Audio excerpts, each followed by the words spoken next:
Hello there, welcome to another episode of World of Tanks with Ngani Titan, and we're here on Highway.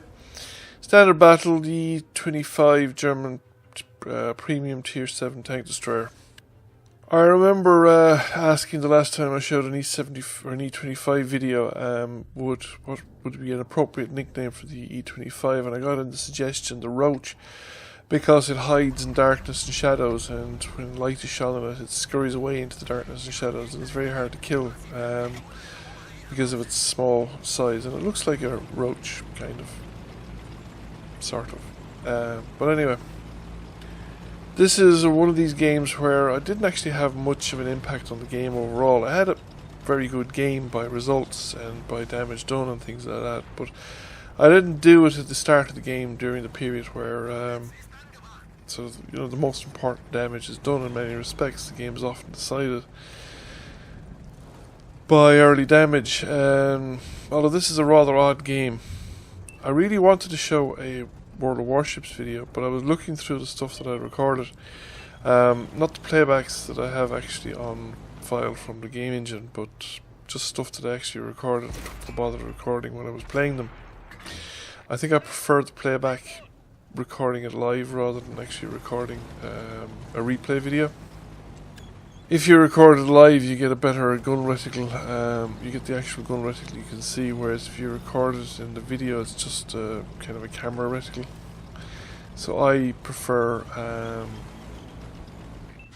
the replay reticle that you get in the live recording. But one of the things, I was looking at my statistics there, and I was just looking at the videos that I was that I could have shown, and my shooting is absolutely atrocious. That's not strictly true. Shooting's fine. Hitting stuff is absolutely atrocious. I can put lots of shots out, but actually landing them on target at the kind of ranges that you're engaged in, because you don't want to be too close. If you're too close, you tend to die because everyone can see you, and you get shot at by everyone that can see you. So much so that I have resolved to actually look up some videos on YouTube. I've already put the search in. I have a little list of videos to show you how to use the reticle effectively, and what you're supposed to do when you're targeting ships, and how to actually make it work. So I'm going to probably be trying that out over the next week. The knee has improved to the point where I can sit at the computer at least long enough to play a decent game, or a decent amount of time in a game. It really only, I suppose, was Saturday before it became that way, or at least before I sat in front of a computer playing some games. However, what I chose to play on Saturday is some private beta testing that For Triumph people, Cookie Bite, and are doing for the game For Triumph that I have shown in previous videos. Now, I don't really want to make a video of that yet. They're just trying out ideas. They're reworking parts of the game, and so they weren't happy with certain elements of the gameplay, and I kind of had pointed out certain things that I thought that the game lacked. So they're working on some aspects of that, and I have been invited into the beta test. Now, I think anyone could be invited as long as you're a follower on the the Steam community discussion group, and have contributed there.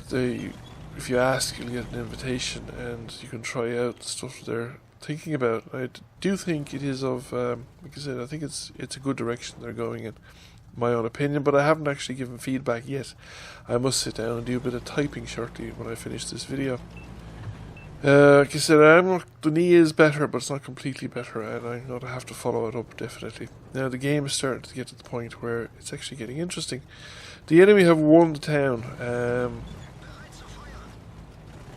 but I'm not in a tank that can really intervene at this point in time.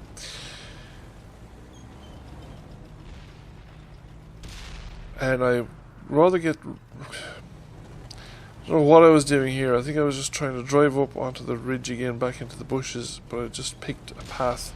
The one path, should we say, that was... I couldn't make it up. So I was kind of stuck there for 30 seconds or so. Now, we have almost cleared the enemy tanks around the enemy cap circle, and we are very strongly positioned to take out the enemy cap circle, and for that matter, so is the enemy in a position to start going into our own cap circle. So I was sort of wondering what to do exactly here. This guy's obviously coming back to try and help reset the cap. But I was hoping to get some damage into him as he was passing so that he would be an easier target for allies when he finally arrives back in his own cap circle and use the VK3601H down there. I don't have a clean shot at him. And there's an IS-6 going for the reset. We've managed to clear out the defenders of the cap, so we are starting to capture. The enemy are starting to capture our base, but we're a bit ahead. And the enemy have driven out of our cap circle. And that is actually a very interesting decision, because if the enemy tanks stayed in the cap circle, and this guy had managed to get a reset in, and he has managed to get a partial reset. I mean, he's ignoring the fire coming in from me, but that's not been very effective. But he's also ignoring the light tank that's circling him, which is going to get him killed. By leaving the cap circle though, that Tiger and the T-29 is with him have actually thrown the game for the enemy, for the red team, because was up in a cap circle where we couldn't see him, and now he's out there in the open where I can see him. He's within view range of me, although I think the artillery was spotting him as well.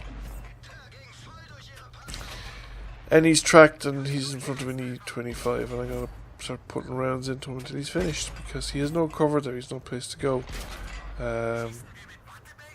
He's on the wrong side of the river, he's on the wrong side of that little island. The T-29 is in a better position because he can duck in there behind the lie of the land, and I don't have a direct shot at him. And even when he was out in the water there, I was shooting at his turret, so I didn't have a clean shot at him there either. However, it's a long drive from the where the T-29 is back up to our own cap circle, or back down to his cap circle if he wants to intercept the cap. And in the meanwhile, the rest of the enemy team is down here, so I might as well get rid of them. If they're out of the way, it makes hunting down and dealing with the T-29 easy enough. And we still have artillery in play, and there's a light tank in play as well, so if the T-29 goes back up to our cap circle, one of us will reach him quickly enough. I was thinking of going back up that way anyway myself there, but then the artillery got spotted, and there is only one tank engaged with 2 artillery at the moment, so I thought there's always a chance to get a lucky hit, so I might as well join in behind the artillery so he's not going to get away from me.